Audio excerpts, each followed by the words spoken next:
एक बार फिर से आप सबों का, मेरे सारे व्यूअर्स, सब्सक्राइबर्स और स्टूडेंट्स जो वीडियो देखते हैं, खास करके वे बच्चे जो लगातार मेरे यूट्यूब लाइव चैनल में एक्टिव रहते हैं और वो सारे जिनके पास मेरे वीडियो जाते हैं और वो मेरे वीडियो को देखते हैं, पसंद करते हैं, उन सबों का एक बार मेरे यूट्यूब चैनल में फिर से स्वागत है।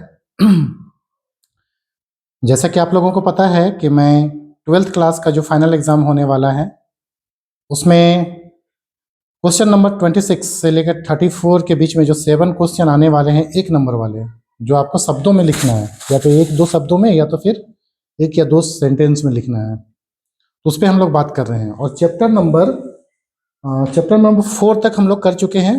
पार्ट 1 जो बुक है, ये बुक है आपका मानव भूगोल के मूल सिद्धांत, इसमें हम लोग कर चुके हैं, ठीक है ना, fundamental theory of human geography, इसमें हम लोग बात कर चुके हैं और 4 चैप्टर तक चले जा चुके हैं। आज चैप्टर की बारी है द्वितीयक क्रिया। प्राथमिक क्रिया हम लोग इससे पहले वाले सीरीज में किए थे, आज है द्वितीयक क्रिया। तो इसमें कौन कौन से क्वेश्चन बन सकते हैं जो 1 नंबर के आ सकते हैं, जिसे लिखने के लिए बोला जाएगा 1 नंबर के लिए। अगर आप लिखेंगे उसे सटीक रूप में तो 1 नंबर मिल जाएगा, सटीक नहीं लिखेंगे तो नंबर कट जाएंगे। तो अगर उठाना है तो पूरा का पूरा 7 नंबर उठ सकता है इसमें। बस अभी तक जो क्वेश्चन पे हम लोग डिस्कस किए उस पे उसी के अनुरूप लिख के आ जाना है। तो इसमें ज़्यादा क्वेश्चन नहीं बनेंगे इस चैप्टर में, क्योंकि इससे लॉन्ग क्वेश्चन बनने की संभावना ज़्यादा बनती है ना, लॉन्ग और शॉर्ट क्वेश्चन। तो इसमें अगर पहला क्वेश्चन बन सकता है तो वो बन सकता है कि द्वितीयक क्रिया किसे कहते हैं, परिभाषित करिए, ठीक है ना। तो द्वितीयक क्रिया, इसको परिभाषित कैसे करेंगे, 2 से 3 लाइन में, कि द्वितीयक क्रिया आर्थिक क्रिया का एक प्रमुख प्रकार है जिसमें प्राथमिक क्रियाओं से प्राप्त उत्पादों को कच्चे माल के रूप में प्रयोग करते हुए उसे बहुमूल्य या अधिक मूल्य के वस्तु के रूप में परिवर्तित किया जाता है। जैसे द्वितीय क्रिया के रूप में जैसे आ जाएंगे विनिर्माण, निर्माण उद्योग या आधारभूत उद्योग, प्रसंस्करण उद्योग, ये सारे आ जाएंगे। इतना ही सा लिखना है इसमें। पहला क्वेश्चन हुआ। दूसरा क्वेश्चन पूछा जा सकता है कि विनिर्माण उद्योग क्या है या फिर निर्माण उद्योग। पहले में अगर पूछा जाए तो निर्माण उद्योग या अवसंरचना उद्योग किसे कहते हैं, निर्माण उद्योग या अवसंरचना उद्योग। तो निर्माण उद्योग अथवा अवसंरचना उद्योग उद्योगों का एक प्राथमिक रूप है जिसमें कच्चे मालों को आधारभूत रूप से अन्य उद्योगों के लिए कच्चे पदार्थ तैयार किए जाते हैं। जैसे लोहा उद्योग, लोहा इस्पात उद्योग एक निर्माण उद्योग के रूप में आएगा, ठीक है ना। एग्जाम्पल के तौर पर हम इसको दे सकते हैं। दूसरा पूछेगा, ये ज्यादा इंपॉर्टेंट है, जो तीसरा क्वेश्चन मैं बोलने जा रहा हूं, ये है विनिर्माण उद्योग, मैन्युफैक्चरिंग इंडस्ट्रीज। तो पूछा जाएगा कि विनिर्माण उद्योग को परिभाषित करें। तो विनिर्माण उद्योग द्वितीयक क्रिया का एक उदाहरण है जिसमें निर्माण अथवा अवसंरचना उद्योग से प्राप्त पदार्थों को अन्य वस्तुओं के निर्माण में प्रक्रिया अपनाई जाती है। जैसे लोहा उद्योग से प्राप्त लोहा को कांटी उद्योग बनाते हैं हम लोग। लोहा इस्पात उद्योग से जो लोहा और इस्पात प्राप्त होता है उससे हम लोग कार उद्योग बनाते हैं। तो कार उद्योग क्या हो गया, विनिर्माण उद्योग हो गया। लोहा इस्पात उद्योग क्या हो गया, तो निर्माण उद्योग हो गया, है ना। ये अंतर है, ठीक है। अगला क्वेश्चन बन सकता है कि प्रसंस्करण क्या है। प्रसंस्करण, प्रोसेसिंग इंडस्ट्रीज।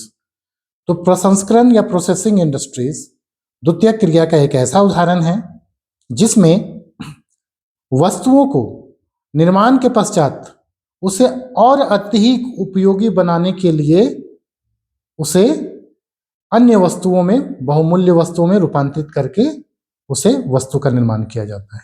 इसे हो गया प्रसंस्करण उद्योग। आगे बढ़ते हैं हम लोग। अगला यहाँ पे क्वेश्चन पूछा जा सकता है, ज्यादा क्वेश्चन इसमें बनेंगे नहीं। अगला क्वेश्चन पूछा जा सकता है स्वच्छंद उद्योग। स्वच्छंद उद्योग क्या है, तो स्वच्छंद उद्योग व्यापक विविधता वाले स्थानों में स्थापित होने वाले वैसे उद्योग होते हैं, ठीक है, वैसे उद्योग होते हैं जिनसे प्रदूषण ना के बराबर फैलती है। साथ ही साथ उनमें जो कच्चे माल होते हैं, कच्चे माल के रूप में प्रयोग किए जाते हैं, तो अवसाद उससे कम निकलते हैं, रॉ मटेरियल कम निकलते हैं, ठीक है। तो ऐसे उद्योगों को हम लोग स्वच्छंद उद्योग कहते हैं। इतने हो सकते हैं।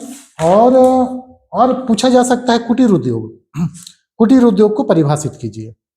तो कुटीर उद्योग को हम लोग 2 से 3 लाइन में इस प्रकार परिभाषित कर सकते हैं कि कुटीर उद्योग निर्माण उद्योग की सबसे छोटी इकाई है, जिसमें परिवार के सदस्यों के साथ मिलकर स्थानीय रूप से प्राप्त कच्चे पदार्थों को प्रयोग करते हुए किसी वस्तु का निर्माण किया जाता है, और इसमें जो वस्तु निर्मित होते हैं वो स्थानीय बाजार में या स्थानीय लोगों के में विक्रय करके जीविकोपार्जन का साधन बनाया जाता है, ठीक है।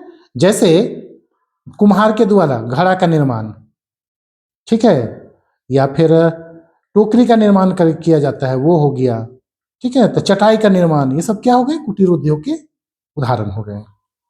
अगला आएगा छोटे पैमाने के उद्योग से क्या समझते हैं। तो छोटे पैमाने के उद्योग से तात्पर्य वैसे उद्योगों से है जो कुटीर उद्योगों से भिन्न होते हैं, और इसमें परिवार के सदस्यों के स्थान पर छोटे स्तर पर लोगों को रोजगार प्रदान किया जाता है, और साथ ही साथ यहाँ जो वस्तुएं उत्पादित होती हैं उसे स्थानीय स्तर के साथ साथ थोड़े दूर स्तर पर विक्रय करके आय की प्राप्ति की जाती है। तो ये हो गया छोटे पैमाने पे उद्योग। बाकी बात बड़े पैमाने के उद्योग तो लॉन्ग क्वेश्चन में आएंगे। फिर उद्योगों के लिए उद्योगों के स्थानीयकरण से क्या समझते हैं, इसके विभिन्न कारकों को बताएं, तो ये भी लॉन्ग क्वेश्चन में आ जाएंगे, इसको बाद में हम लोग डिस्कस कर लेंगे, ठीक है ना। इतने प्रश्न आपके पूछे जा सकते हैं 1 नंबर के क्वेश्चन में। तो इस चैप्टर से इतना इसको आप लोग कर लेंगे। तो इसमें हम लोग क्या क्या क्वेश्चन को आप लोग देख लेंगे। तो मैंने तो आंसर बता दिया, फिर भी अपने स्तर से आप इसको बना लेंगे। क्वेश्चन का मैं बता दे रहा हूं कौन कौन सा क्वेश्चन आप बना सकते हैं। पहला तो आप परिभाषित कर लेंगे द्वितीय क्रिया कहते किसे हैं, मैंने बताया है आसान भाषा में, उसको आप लिखेंगे तो वो किताबी लैंग्वेज नहीं है, नंबर मिलने की संभावना ज्यादा बनेगी। दूसरा है द्वितीय क्रिया के उदाहरण बताएं। तो उदाहरण मैंने 3 बताया, विनिर्माण, निर्माण और संरचना उद्योग, ठीक है ना, प्रसंस्करण उद्योग, सॉरी। इसी में पूछ सकता है कि विनिर्माण उद्योग को परिभाषित करें, निर्माण उद्योग को परिभाषित करें और संरचना को परिभाषित करें, और कुटीर उद्योग से क्या समझते हैं, छोटे पैमाने के उद्योग से क्या समझते हैं। तो इतने क्वेश्चन आपको इस चैप्टर से बनने की प्रबल संभावना है। अभी तक जितने हम लोग क्वेश्चन के उसको आप लोग देख लेंगे। एक सीरीज में कॉपी ले लेंगे, कॉपी में आप क्या करेंगे कि उसको एक एक करके पार्ट बाय पार्ट करेंगे, ठीक है। ऑब्जेक्टिव के लिए अलग कॉपी बनाएं पूरा चैप्टर में, और 1 नंबर के क्वेश्चन के लिए वो वही 1 नंबर का सीरीज मैं अभी बता रहा हूं। आप लोग इसमें क्वेश्चन को लिखते चलें और एक सीरीज हो जाएगा, एग्जाम तक उसको रिवीजन करते चलेंगे। प्लानिंग के तहत कोई भी कार्य नियोजन के साथ किए जाने पर सफलता मिलती है हमें। तो प्लानिंग के साथ करिए और इसको आगे बढ़ाइए। तो 7 नंबर के क्वेश्चन 7 क्वेश्चन जो थे अभी तक चैप्टर नंबर 5 में हम लोग कर लिए। नेक्स्ट जो है वो हम लोग तृतीयक और चतुर्थक और पंचम क्रियाकलाप को करेंगे। अगले जो मैं वीडियो अपलोड करूंगा उसमें उस पर बात करूंगा। सॉरी, मैं कुछ दिनों के बाद 12th क्लास की वीडियो डाल रहा हूं, लेकिन आप लोग रिस्पॉन्ड करिए तो मुझे अच्छा लगेगा। कल लाइव क्लास में ज्योति बोली थी कि 12th क्लास का वीडियो नहीं डाल रहे हैं, तो थोड़ा सा मुझे लगा अच्छा। 12th क्लास के बच्चे अगर कमेंट करेंगे, मुझे लगेगा 12th क्लास के बच्चों की आवश्यकता है, तब मैं इस पर वीडियो और भी बनाऊंगा। आप कमेंट करिए कि आपको किस प्रकार की वीडियो चाहिए। और अगर आप इससे पहले वाले वीडियो नहीं देखे हैं तो लिंक दिया हुआ है, उसमें आप चारों चैप्टर के 1 नंबर से संबंधित प्रश्नों को देख सकते हैं। धन्यवाद।